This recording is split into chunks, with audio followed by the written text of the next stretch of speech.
नमस्कार बच्चों, आज हम पढ़ने वाले हैं जो ग्रेटेस्ट इंटीजर फंक्शन और फ्रैक्शनल पार्ट फंक्शन हमने पढ़ा था उस पर बेस्ड कुछ क्वेश्चन लेने वाले हैं।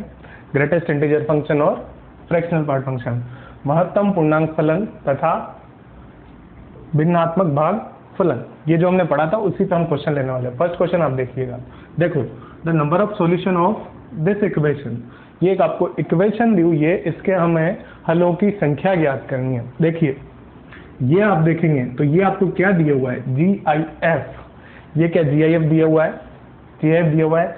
GIF की प्रॉपर्टीज आप याद करें तो ये जो होता था greatest integer of x plus greatest integer of minus x, ये आपको आंसर में 0 देता था। ये आपको आंसर क्या देता था, 0। फर्स्ट क्वेश्चन में सोल्व कर रहा हूँ, x को मैंने बोला इंटीजर, x को मैंने बोला इंटीजर, तब ये वाला पार्ट क्या हो जाएगा, 0। आप जानते हैं क्या, अगर मैं इसे 0 रखूंगा तो ये किसके इक्वल आ जाने वाला है, 0 के इक्वल। क्लियर है बच्चों बात। अगर ये इंटीजर होगा तो ये x इंटीजर होगा तो ये क्या बनेगा, 0, मतलब 0 इक्वल टू में x square minus 5x plus 5, ऐसा केस बनेगा क्या।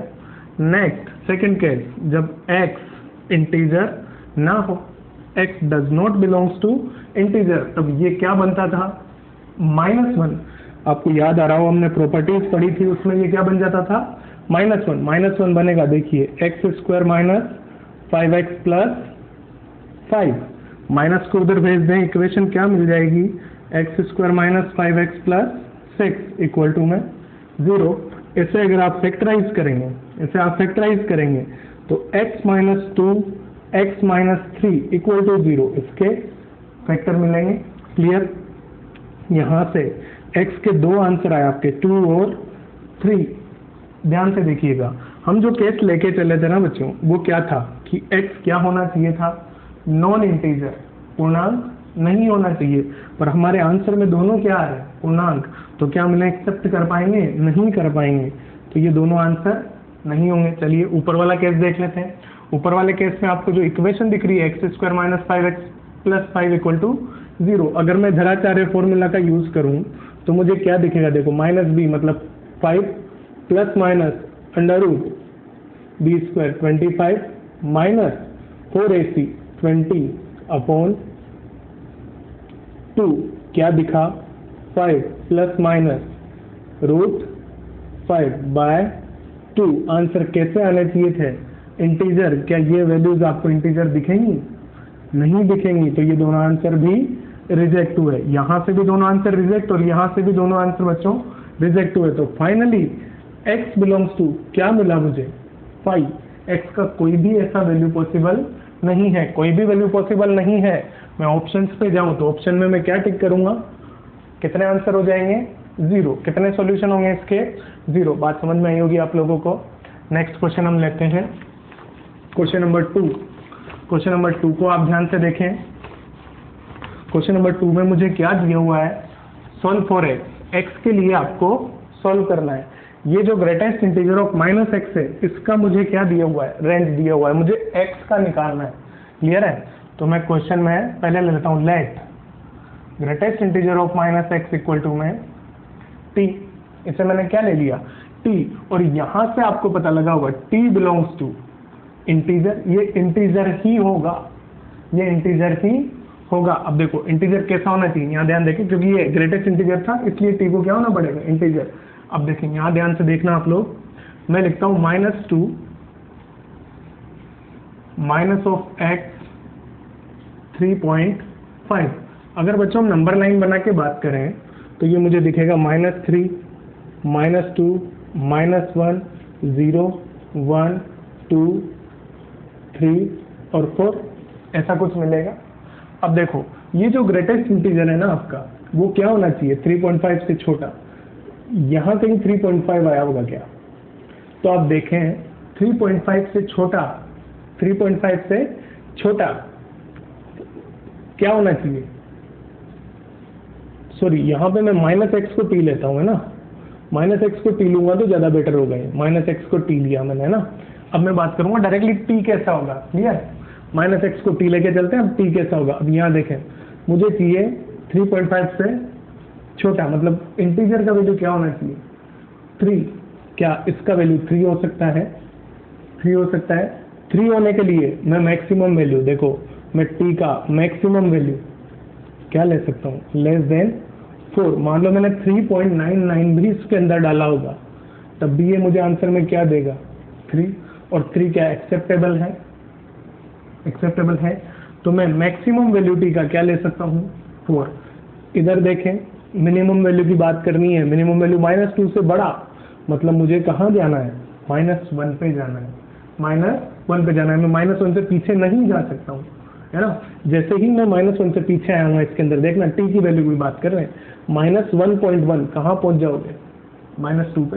इसके अंदर -1.1 डाला हो तो कहाँ पहुँच जाएंगे, -2 पे। तो मैं इधर जो वैल्यू ले सकता हूँ वो -1 के इक्वल या उससे बड़ी ही ले सकता हूँ। ये बात समझ में आई होगी आप लोगों को। ये समझ में आया, हमारा क्वेश्चन हो चुका है क्लियर।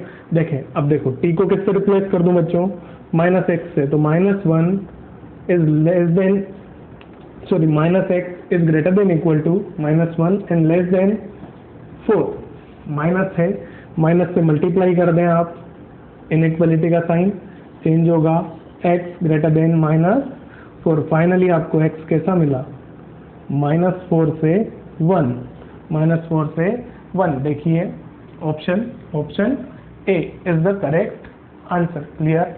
थर्ड क्वेश्चन जो देखेंगे आप, वो भी सेम इसी टाइप का थर्ड क्वेश्चन है, ऐसा ही थर्ड क्वेश्चन है। थर्ड क्वेश्चन क्या बोल रहा है, आपको x फाइंड करना है, आपको एक इन इक्वेशन दी हुई है, एक इन इक्वेशन दी हुई है। इस बार भी मैं क्या करूँगा, 2x प्लस 3 को क्या डाल दूँ, t डाल दूँ। तो मुझे क्या दिखा फंक्शन में, greatest integer of t is less then 3 and greater than -3, -3 से बड़ा और 3 से छोटा। चलिए फिर से वही नंबर लाइन वाली बात होगी, -3, -2, 2, 3, 4। देखिए इधर क्या ले सकते हैं, 3 से छोटा मतलब 2, मैक्सिमम वैल्यू 2 आ सकता है। तो आपको दिखा होगा जो t होगा ना बच्चों, वो हमेशा 3 से छोटा होगा, क्योंकि 2.9 भी डाला होगा तो आपको 2 मिल जाएगा। क्या, जैसे ही मैं 3 पे जाऊंगा इसका वैल्यू क्या आने लग जाएगा 3। तो इसलिए आप 3 से छोटा ही कोई नंबर इसे लेके चलेंगे। क्लियर। इधर बात करें -3 से बड़ा चाहिए, मतलब -2। जैसे ही मैं -2 से पीछे आता हूँ, -2.1 डाल के देखें, यहाँ पे -2.1 डाला, वो आंसर क्या आएगा -3, पर वो एक्सेप्टेबल नहीं है। तो आप क्या लेंगे इधर, ये -2। बात समझ में होगी। ऐसा होने के बाद आप क्या करें, t को किससे रिप्लेस कर दें, 2x प्लस 3 से। हमें 3 हटाना है, इनइक्वालिटी में से 3 सब्ट्रैक्ट करें। 3 सब्ट्रैक्ट किया होगा -5, इधर आया 2x, इधर आया 0। क्लियर। 3 सब्ट्रैक्ट हुआ। अभी क्या करना है बच्चों, अभी क्या करना है, हमें किससे डिवाइड करना है इसे, 2 से डिवाइड करिएगा। 2 से डिवाइड करेंगे आप, क्या दिखेगा हमें, जैसे ही मैंने इसे 2 से डिवाइड किया होगा, -5/2 x 0। -5/2 से कहाँ तक आ रहा है ये, 0 तक। ऑप्शन -5/2 to 0, ऐसा तो कोई ऑप्शन दिख ही नहीं रहा है हमें, ऐसा तो कोई ऑप्शन दिखाई नहीं दे रहा है। तो हो सकता है यहाँ ऑप्शन लिखने में गड़बड़ हुई हो, आप इसे -5/2 बना लें। तो -5/2 से आपको फाइनली आंसर दिखा क्या, क्लियर। ये हमें आंसर दिखा होगा, ये देखिए -5/2 से 0। ऐसे क्वेश्चन अगर आते हैं तो बच्चों आपको समझ में आने लगे होंगे, ऐसे क्वेश्चन आएंगे तो आप कर पाएंगे। क्लियर। आगे मैं क्वेश्चन लेता हूँ, आप लिखें। आ जाइए नेक्स्ट क्वेश्चन देखते हैं, क्वेश्चन नंबर 4। क्वेश्चन नंबर 4 को आप ध्यान से देखें, दोनों साइड हमें GIF दिया हुआ है, x का वैल्यू हमें फाइंड करना है। बच्चों देखिए फोर्थ क्वेश्चन में अगर आप GIF का प्रॉपर्टी याद करें, अगर लिखा होता है वेरिएबल प्लस इंटीजर, तो इंटीजर क्या GIF में से बाहर आ जाता है ब्रैकेट में से, ये पढ़ा था क्या हमने। तो मैं इसे कैसा लिख सकता हूँ, देखो 2 greatest integer of x plus में 5 equal to thrice of greatest integer of x -4। Integer को हमने क्या कर दिया, बाहर निकाल दिया। क्या, इंटीजर को हमने क्या कर दिया, बाहर निकाल दिया, क्लियर है। इंटीजर बाहर आया होगा, ये क्या बनेगा देखिए, twice of greatest integer x plus 10 equal to thrice of greatest integer x minus 12 को इधर भेजे, 2x को उधर भेजे, तो ग्रेटेस्ट इंटीजर x आपको क्या दिखाई देगा यहाँ पे, 22 दिखेगा क्या, 12 प्लस 10 22 ग्रेटेस्ट इंटीजर x। अब ग्रेटेस्ट इंटीजर x 22 होगा, इम्प्लाइज x कैसा होगा, x कैसा होगा देखो आप, 22 या उससे बड़ा और 23 से छोटा, x इसी रेंज में होगा, तभी आपको आंसर क्या मिलेगा, ग्रेटेस्ट इंटीजर का 22 मिलेगा क्या। तो फाइनली x जो मिला मुझे वो क्या मिला, 22 पे क्लोज ब्रैकेट आएगा, 22 to 23, क्लियर है, क्लियर है। नेक्स्ट क्वेश्चन लेते हैं, next question, question number 5, fifth question में भी फिर से आपको x सॉल्व करना है।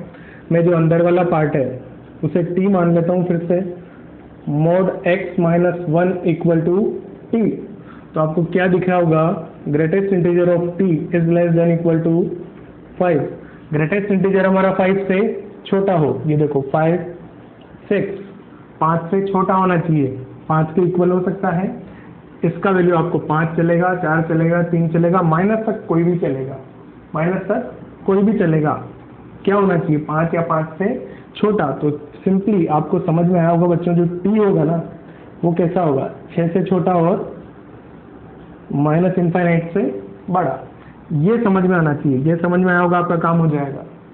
6 से छोटा कोई भी उठा के देखें आप, यहाँ से देखो 6 से छोटा, जैसे कि मैं 5.9 पे आऊँगा ये 5 मिलेगा, पीछे कोई भी डालो इसके अंदर, आंसर आपको 5 से छोटा इंटीजर ही मिलने वाला है क्या, क्लियर। तो यहाँ तक आप पहुँच चुके हैं। अब t को इससे रिप्लेस करूँगा मैं नेक्स्ट स्टेप में, नेक्स्ट स्टेप में मैं t को रिप्लेस करने वाला हूँ मोड x माइनस 1 से, मोड x माइनस 1 से किससे रिप्लेस करेंगे, t को, मोड x माइनस, ये मोड x माइनस 1 कैसा आया 6, इधर माइनस इनफाइनाइट, माइनस 1 सब्ट्रैक्ट कर दें तो क्या दिखेगा, माइनस इनफाइनाइट में तो कोई इफेक्ट आने वाला नहीं है, उसको ऐड करना है, तो मोड x 7, ऐसा कुछ आया होगा क्या, ये बात समझ में आई होगी आपको। अब मैं देखूं इधर वाला साइड, तो मोड x है, ये हमेशा कैसा होता है, ऑलवेज पॉजिटिव, ये हमेशा कैसा होता है, पॉजिटिव। तो यहाँ से इस साइड से तो आपको आंसर मिलेगा x बिलोंग्स टू r, आप x का वैल्यू कुछ भी डालें अंदर, वो हमेशा माइनस इनफाइनाइट से बड़ा ही होगा। तो इधर तो आंसर क्या है इस साइड का, x बिलोंग्स टू r। मैं इस साइड को सोल्व करूं, मुझे दिखा मोड x लेस देन 7, तो मुझे यहाँ से क्या पता लगा होगा, x बिलोंग्स टू -7 to 7, इन दोनों का क्या लेना होगा फाइनली, इंटरसेक्शन, मतलब फाइनल आंसर -7 से 7, क्लियर है, समझ में आया होगा। Next question, question number 6, sixth question में हमने लोग भी इन्वॉल्व किए हैं बच्चों, इसके अंदर हमने लोग को भी इन्वॉल्व किया है। अब लोग आपने पढ़ा हुआ है, लोग आप लोगों ने पढ़ा हुआ है, लोग की प्रॉपर्टीज आपको याद है, हम इसे सॉल्व करते हैं। लोग इन इक्वेशन है ना भाई। चलिए सबसे पहले मैं यहाँ से जैसे ही लोग हटाऊंगा, मैं देखूंगा बेस इसका कैसा है, बेस इसका 1 से छोटा है, ये सामने 0 के पैरों में जाएगा, और बेस 1 से छोटा है, मतलब इन इक्वेशन का साइन क्या होगा, चेंज होगा, रिवर्स होगा। तो क्या दिखेगा आपको, देखो लोग greatest integer x base 3 is, in equation का साइन चेंज कर दें, 1/2 की पावर 0 मतलब 1, क्लियर है। नेक्स्ट स्टेप, फिर से मैंने ये लोग घटाया होगा, बेस 1 से बड़ा है, इन इक्वेशन का साइन सेम रहेगा, greatest integer x less than 3। अब ग्रेटेस्ट इंटीजर 3 से छोटा, मतलब ये देखो 2 3 2 ले सकता हूँ मैक्सिमम, तो मुझे x कैसा दिखेगा, मैं मैक्सिमम क्या ले सकता हूँ 2, तो मुझे x दिखेगा 3 से छोटा, मतलब फाइनली आंसर माइनस इनफाइनाइट से 3। बात समझ में आई होगी क्या, बात समझ में आई होगी आप लोगों को। Question number 6 clear. Question number 7 पे आ जाइए। क्वेश्चन नंबर 7 अच्छा क्वेश्चन है, ध्यान से देखना।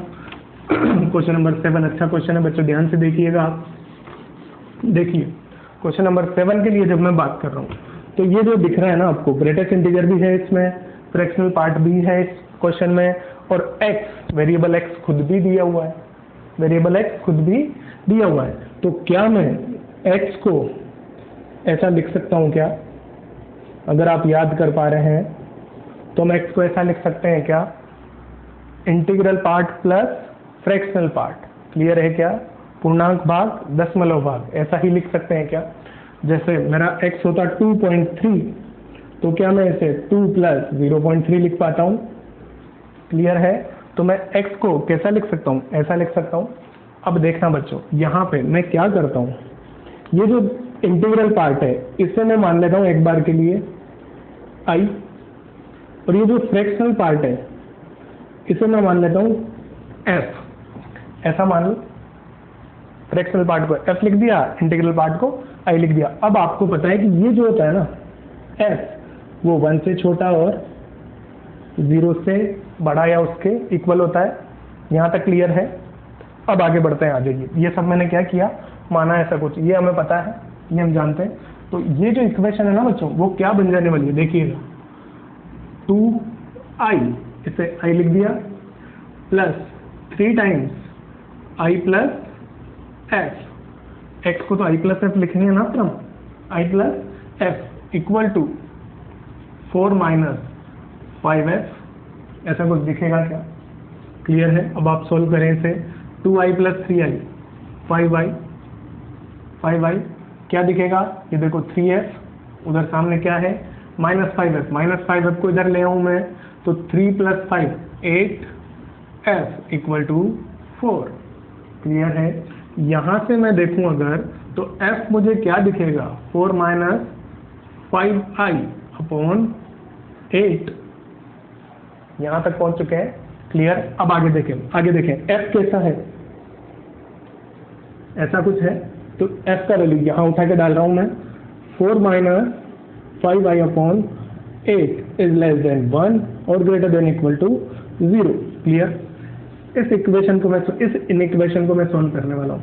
देखो 8 को हमने भेजा होगा, 8 से मल्टीप्लाई किया होगा तो 0, 4 माइनस 5i लेस देन 8, क्या करना है, ये 4 हटाना है, 4 सब्ट्रैक्ट करें, माइनस 4 माइनस 5i 4।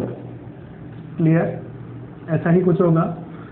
किससे मल्टीप्लाई करना है, किससे डिवाइड करना है, माइनस 5i से, माइनस से डिवाइड करना है। इन इक्वेशन का साइन चेंज होगा, तो माइनस 5 से डिवाइड किया होगा, ये क्या दिखेगा, 4/5।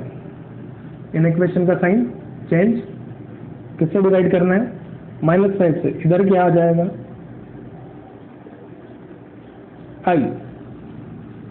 i है, इधर क्या आ जाएगा बच्चों, देखो इधर क्या आ जाएगा, अच्छा इधर 4, हाँ तो इधर क्या आ जाएगा, ये माइनस 4/5। क्लियर है क्या? ये बात आपको समझ में आ रही है? अब आप ढूंढें, ये क्या है, एक इंटीजर वैल्यू, ये क्या है, एक इंटीजर वैल्यू। आप माइनस 4/5 से 4/5 के बीच में एक इंटीजर बताएं मुझे, क्या आता है। माइनस 4/5 अप्रोक्सीमेटली कितना होगा, 0.8 माइनस में। क्लियर है? ये कितना होगा, प्लस में 0.8, इन दोनों के बीच में इंटीजर 0। इंटीजर क्या आएगा, सिर्फ एक आंसर होगा इंटीजर, वो क्या होगा, 0। वो क्या होगा हमारा, 0, एक ही आंसर आएगा, और वो क्या होगा बच्चों, 0। देखिएगा ध्यान से, मतलब मुझे यहाँ से ये जो i है ना, इसका वैल्यू क्या मिला, 0। i का वैल्यू 0 दिखाई दिया, ये फिक्स हो गया, क्योंकि मुझे पता है i इन दोनों के बीच में लाई करता है, माइनस 0.8 से प्लस 0.8 के बीच में, और वो होगा इंटीजर, तो एक ही इंटीजर है, और वो क्या है, 0। तो जब देखो बच्चों आपको i का वैल्यू 0 मिला होगा, मैंने उठा के इसमें डाला 0, तो f मुझे क्या मिला, f मुझे क्या मिला, 0 डाला होगा, 4/8 मतलब 1/2, 1/2 आपको i मिल चुका है, आपको f मिल चुका है। आपका जो x था वो क्या था, i प्लस f मतलब 0 प्लस 1/2। फाइनली x का आंसर क्या आया, 0.5। x के लिए ही हमें सॉल्व करना था क्या। तो ऐसे क्वेश्चन अगर आपको दिख जाते हैं ना बच्चों, तो ध्यान से आप ऐसे क्वेश्चन को इस टाइप से कर सकते हैं। क्लियर है, ध्यान से देखें और लिखें आराम से। ये आपके ग्रेटेस्ट इंटीजर फंक्शन और फ्रैक्शनल पार्ट फंक्शन पे क्वेश्चन हुए। क्लियर, आगे हम कंटिन्यू करेंगे, लिखें।